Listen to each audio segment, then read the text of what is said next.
What's up guys, I'm Phoenix Master 1 and welcome to my breakdown of the 2025 New Year banner. I'll also be going over the sacred seals that we're going to be getting in the Tempest Trial and explaining everything. So here we have got Year Tana as a sword flyer and she is the best 4-star focus in the game. I did not expect her to be a 4-star focus because she has got a tier 4 skill in Rain Snap, but she is a 4-star focus unit, which makes her the best 4-star focus in the game right now because the things that she does is insane for a unit that you could get as a 4-star.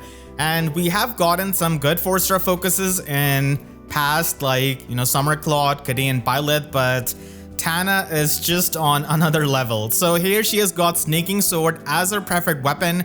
This has got 16 might and it also has -1 special cooldown, and it has got Omni Guidance 4 built in, similar to Attune Micaiah or Legendary Alincia.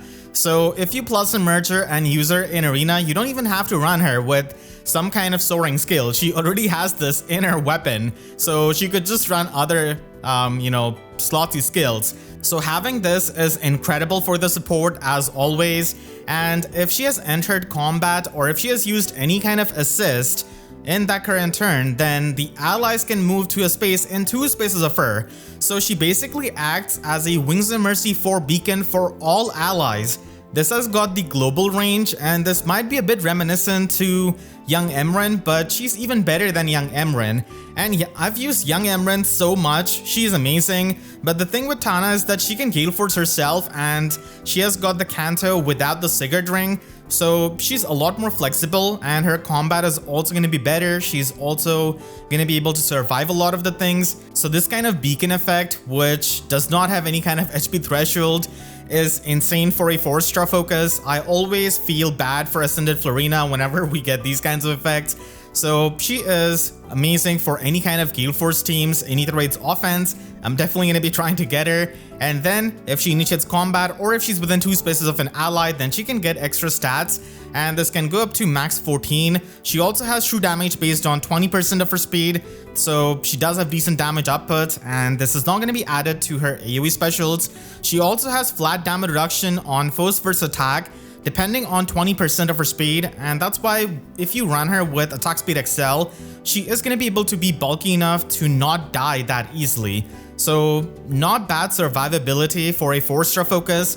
And if that was not enough, she also has a preferred B skill in Heavenly Wings, and this also has amazing Canto in Canto Distance Traveled +1. So this could be max Canto 4, which means that she doesn't necessarily need to run Sigurd Ring, as she gets the +1 movement out of the Rain Snap, and then she has the Canto out of the Slot B skill. So you could run Sigurd Ring on some other Gale Force ally, and again, that flexibility is really invaluable. She also debuffs the opponent's attack speed and defense depending on the number of space that she has moved, or whoever initiated has moved from start to finish ×3 added with 5. So max this could go is 14. She also has full null follow-up built in this, so she's going to be having no trouble doubling anyone. And she has special cooldown +1 per attack, so she can easily trigger Gale Force because of having this. And she also has the Preempt Pulse effect. I guess I'm going to be referring to this Preempt Pulse because Preempt Pulse implies that this is going to be -1 special cooldown jump before unit's first attack, and this is going to be working with Gale Force as well. So again, a fantastic unit overall, can trigger specials easily, does not die all that easily despite being an offensive unit, has got the Canto, has got the support, and also gives you the fodder and speed defense Rain Snap. So it is no longer as much of a desirable skill for a lot of the flyers because we do have Emblem Celica Ring and Emblem Sigurd Ring, but still, I mean, it's going to be useful as a fodder skill for a 4-star focus unit. And even if you're not summoning on this banner, with your free summon, if you see a redstone, just summon on it because this unit is way too good as a one-off copy that you could potentially get without spending any kind of orbs on your free summon. So you could take that chance, and if you're going to be merging her, then she could even function in Arena as a +10 unit because she does have the modern BST. So while she's not going to be scoring as much as Panette or Marnie, she still scores really well, and she's going to be making your life easier with all of the warping that she's able to provide. She herself is not that bad in the combat as well, so really impressed by her. and I still cannot believe that we have got, this kind of 4-star focus. This is the first time that we have got a tier 4 skill on a 4-star focus, and I hope that they could continue doing this. There are just so many tier 4 skills at this point that we need them to trickle down, on these kinds of seasonal demotes so that we can have easier access to them. And then we have got Year Hresvelgr. A lot of people did expect her. So she's here as a green beast flyer, and she is going to be blessable. So she is going to be a very powerful damage dealer because of the insane true damage that she has got. And she also has some really unique fodder. So Year Tana is a 14 might weapon which gives her -1 special cooldown, and at sort of player phase and enemy phase both, she's going to be debuffing the foes that are in 2 spaces of another foe for -7 speed defense debuff, and also the exposure status and the sabotage status. So unlike Mythic Hresvelgr, she doesn't inflict the null miracle status. Instead, she's going to be inflicting the sabotage status and doubling down with the debuffs. And if she's transformed, or if the foe's HP is at or above 75%, then she's going to be getting extra stats. And this is going to be depending on 15% of her visible speed added with 5. So she's going to be able to get around like 13 to 15 to all of her stats, which is nice. And just like Mythic Hresvelgr, she deals true damage based on the number of bonus status active on the foe, as well as the penalty status active on them ×3. So this makes her have such ridiculous damage output. She can even kill many of the bulkier units, especially if she runs something like Potent. So Mythic Hresvelgr is a really strong player phase unit, and Year Hresvelgr is going to be no different. So this kind of true damage that depends on the visible status is really good nowadays because we've got so many status effects, so many units that give out these status effects. You yourself can debuff them with your own status effects. So all of that just adds up really well for having some insane numbers. But of course, in the ideal scenario, you do need good enough support in case the enemy decides to bring not a lot of status effects.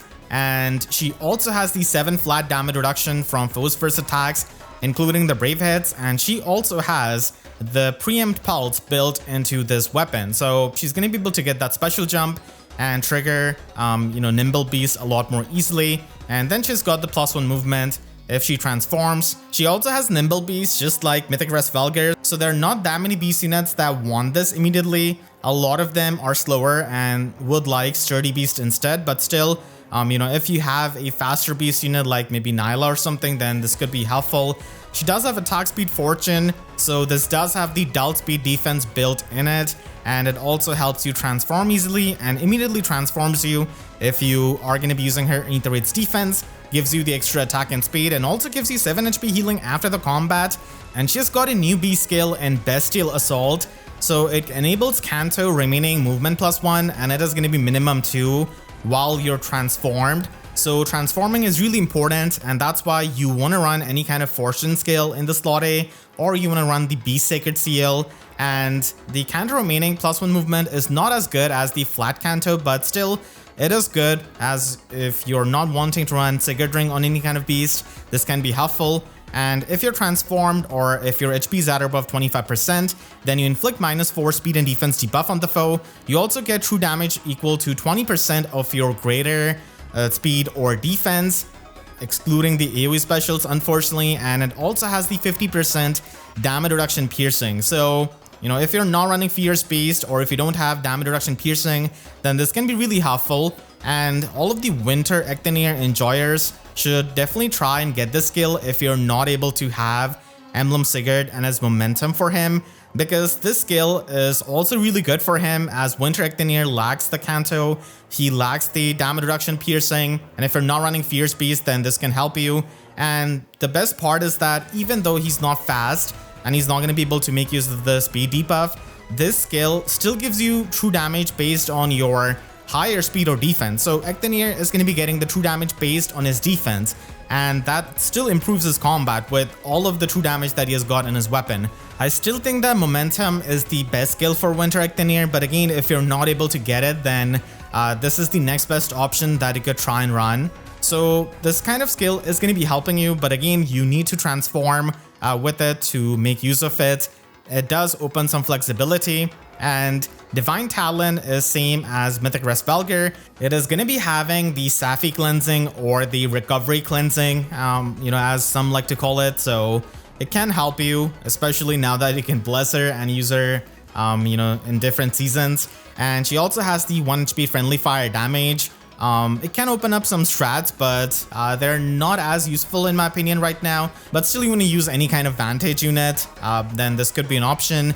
And she also gives the +1 movement status to the Beast, Dragon, Infantry, and Armor allies. So it can help you have better mobility. She also has Omni +5 for herself in the combat. She still gets the full null follow-up and also has the Null Guard, which again helps her trigger her special with the Preempt Pulse in her weapon. And she gets 2 layers of flat damage reduction, similar to that of an Excel skill.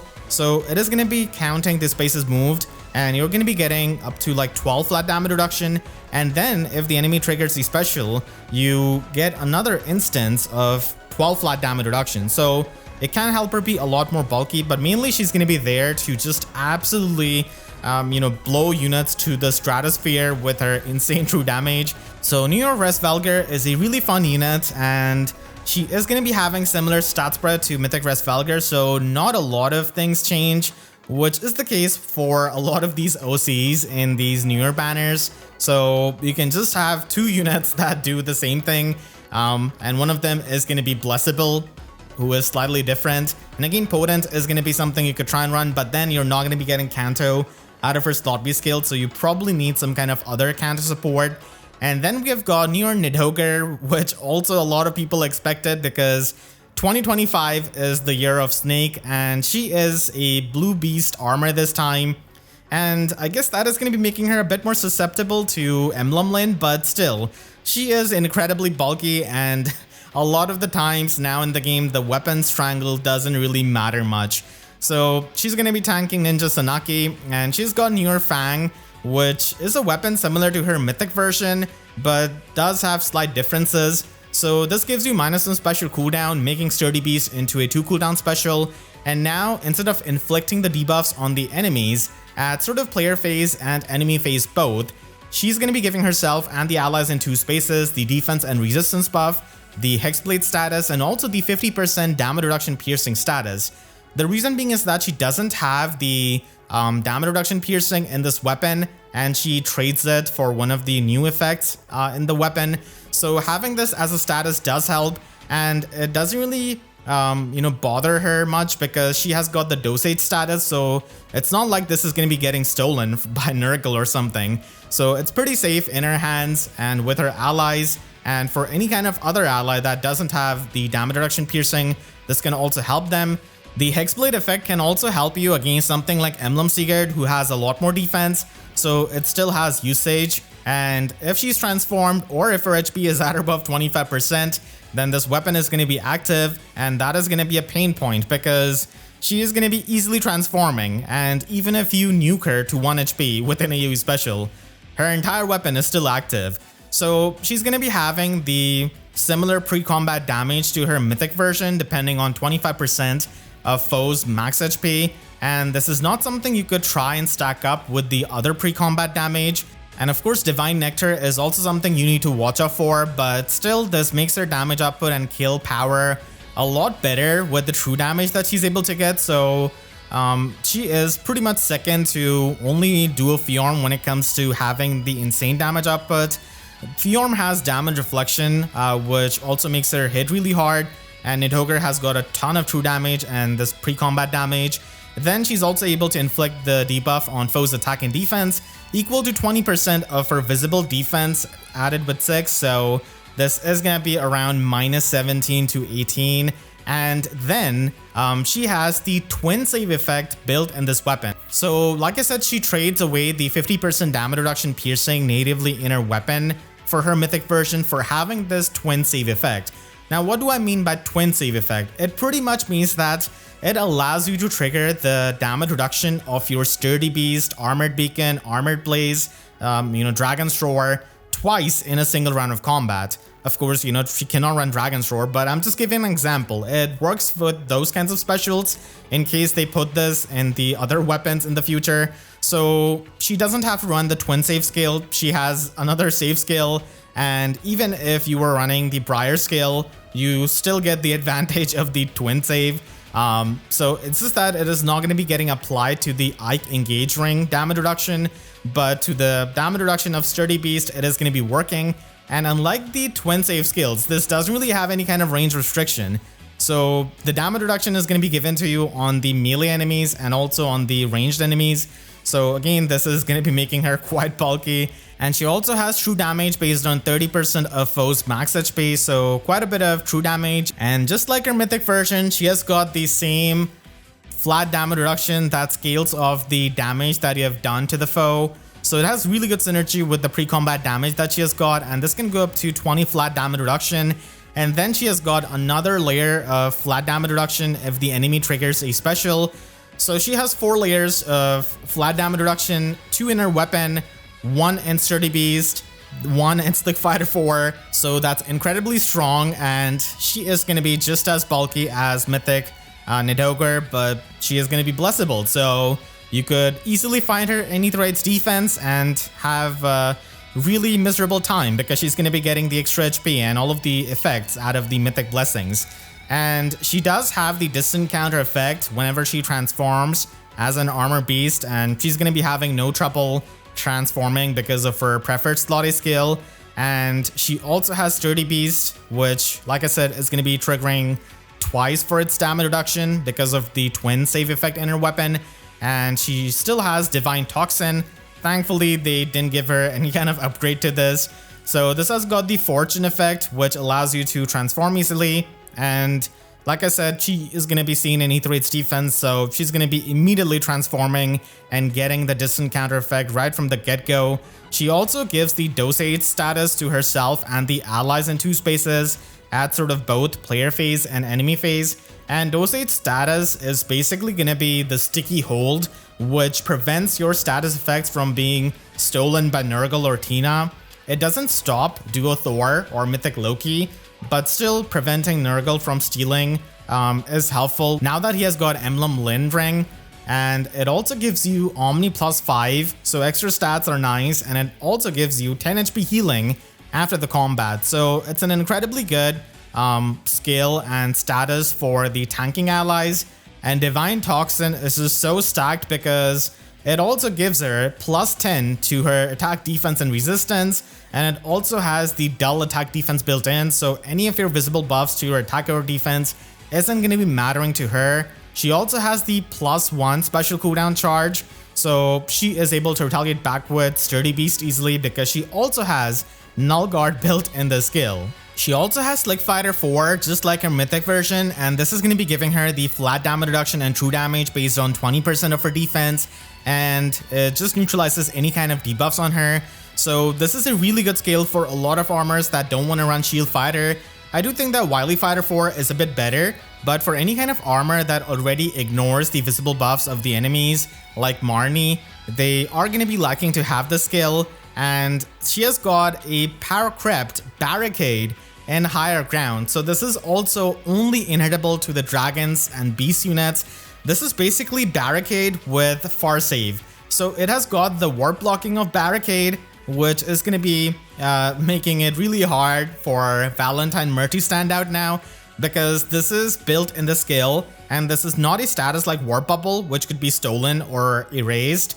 So this is going nowhere, and it also has the Far Save effect built in. Thankfully, it doesn't have the debuff neutralization of the actual Barricade skill, but still, this is an insane skill for any kind of beast or dragon unit. There are not a lot of them, but still, there are a couple of really annoying ones that could try and run this, like Winter for Mortis, for example, could run it and just compress the roll. Even Mythic for Mortis could try and run this. There's also Halloween Nagi who could try and use this, even though I think that she is better as an Year Savior.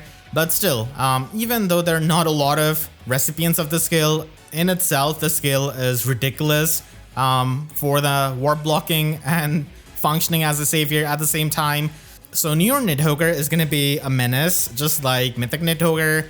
extremely bulky unit to kill, very annoying, and now she's going to be blessable, so you're going to be seeing her in either its defense, and you could even run Mythic Nidhoggr as a near savior and run Year Nidhoggr as the far savior. So you could have two of her and make it really hard for the enemy to kill her. And sure, she's blue and she's going to be susceptible to some of the recent green nukes, but I mean, you saw Mythic Nidhoggr doesn't die to, you know, something like Emblem Heroes that easily, or even to many of the blue units. And you could just run Hardy Bearing Sacred Seal and prevent, you know, getting affected by the Desperation nukes. So 2025 is truly gonna be the year of Snake. Then we've got Duo Heidrun. Was expecting Ratatoskr to be the lead. A sibling duo is expected on New Year's, and Heidrun is a colorless infantry mage this time. Definitely not a class I expected on her.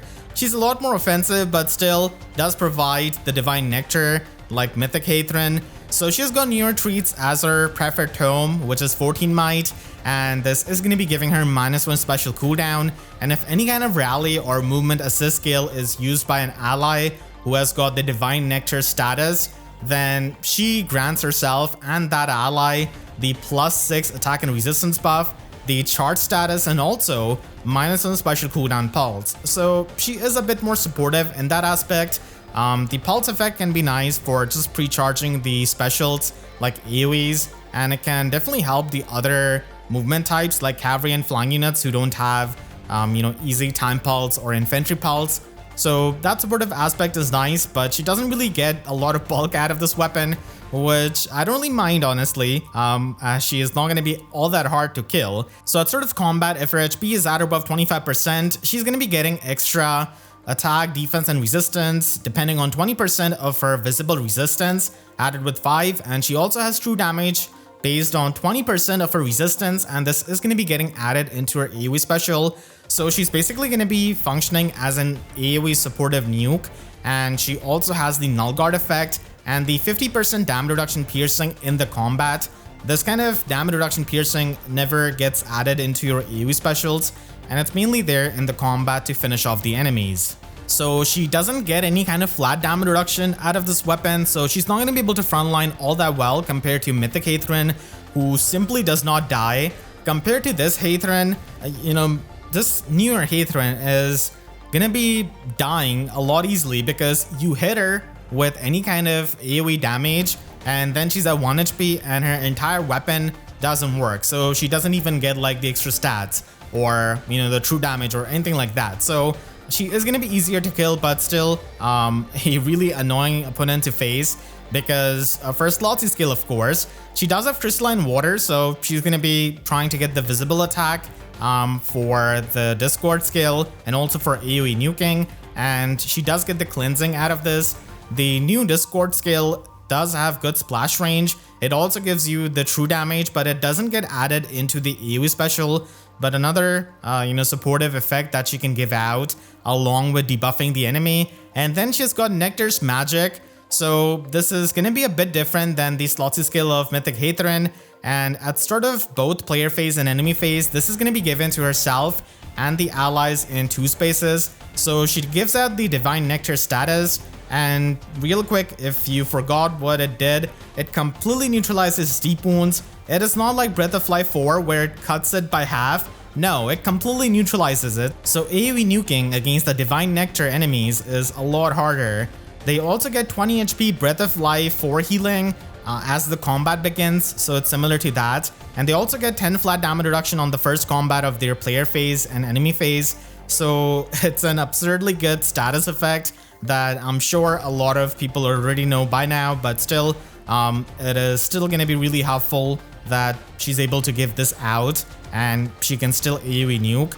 And if any kind of rally or movement assist is used by an ally who has got this status, then they can get an extra action. This is once per turn, and this kind of extra action is also really good offensively because you could set up the rally traps in either its defense. A really common one that people use is have rally up Emblem Heroes, so he would just come from the back line, rally the entire team, and then get the extra action with this.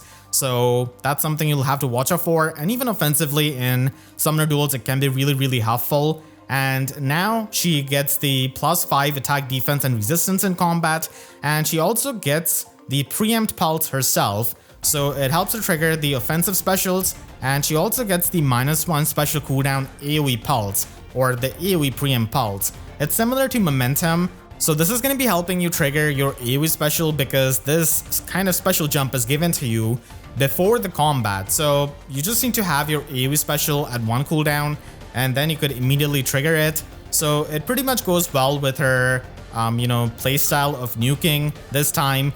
The main thing that Mythic Heidrun has got is the fact that she herself is so bulky that she could function as a frontliner, but this kind of Heidrun is trying to go the offensive route.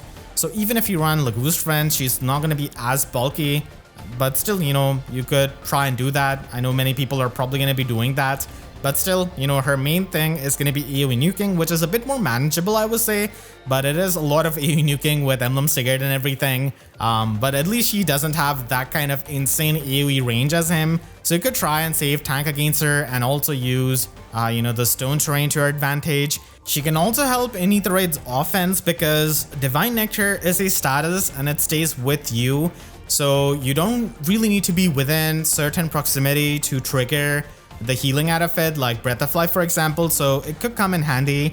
And because she's a duo unit, a lot of people are going to be plus and merging her, and you're going to be seeing her in Arena as well, which is going to be another range unit. She also has her duo skill, so this is going to be helpful in summoner duels, and she also acts as a way of activating duo's hindrance. So this is going to be giving you the -1 special cooldown pulse to yourself and the allies in 3 rows and 3 columns centered on her. And it also applies the Divine Vein green on the 3 rows and 3 columns centered on the unit for 2 turns. So this is like Duo Fjorm's Ice Rain, which stays there for 2 turns unless of course you override it. So you could override it with the Miasma terrain or your own stone terrain from Attuned Hector or Lumera. And yeah, this is going to be basically warp blocking anything. So it could be detrimental to the teams that are really warp centered. So you can clearly see Brave, Male Robin, and Year Tana being affected by that. And then we also have the Tempest Trial reward with newer Innis. Unfortunately, he doesn't have a preferred weapon like Tana, which sucks a bit. So he does have a decent inedible weapon though, because it does give you +5 to all of your stats. It also has true damage based on 10% of your attack, and it gives you the full damage reduction piercing on your special triggers. So it is reminiscent of young Innis, and this means that you can easily run Curve Shot and get the unpierceable damage reduction instead. So this is going to be a very nice inedible bow, and he does have null follow-up at 4-star and speed resistance finish 3 at 5-star, so not that insane of a skill, and he is a colorless archer. We are going to be getting some really good skills in Assault Troop 3 and Attack Resistance Finish 3. So Assault Troop is not as insane now because we have got Emblem Heroes ring and Celica ring that even armors can use, but Assault Troop can still help, someone like Legendary Edelgard for example, or just for making your armors a bit more player phase if you want to go that route. But unfortunately there are not too many slotsy skills that they could opt for as the alternative options. So I hope that we can get some good, other slotsy skills other than these save skills. And the finish skill is just universally useful with its stats and true damage. So both of these sacred seals are going to be fantastic. Overall, this banner is really good. Even the 4-star focus is amazing, but for most people, Emblem Lyn is going to be taking the priority as emblems are pretty much unskippable at this point. But still, if any of these are your favorites, you could try and summon for them. Nidhoggr is going to be insane as a unit, and there's also Duo Heidrun giving a lot of support, and Tana, like I said, gives you a lot of value as a 4-star focus. So I'm going to be hoping that I get a redstone on my free summon. I want to thank all of my YouTube members for their constant support, and you can click the link on the screen right now to check out my breakdown of the Emblem Lyn banner, and make sure to subscribe and hit the notification bell because YouTube sub boxes are about as functional as Valentine Myrrh after seeing Year Nidhoggr's slotsy skill. So with that said, I'll see you guys next time. Thank you so much for watching and have a great day.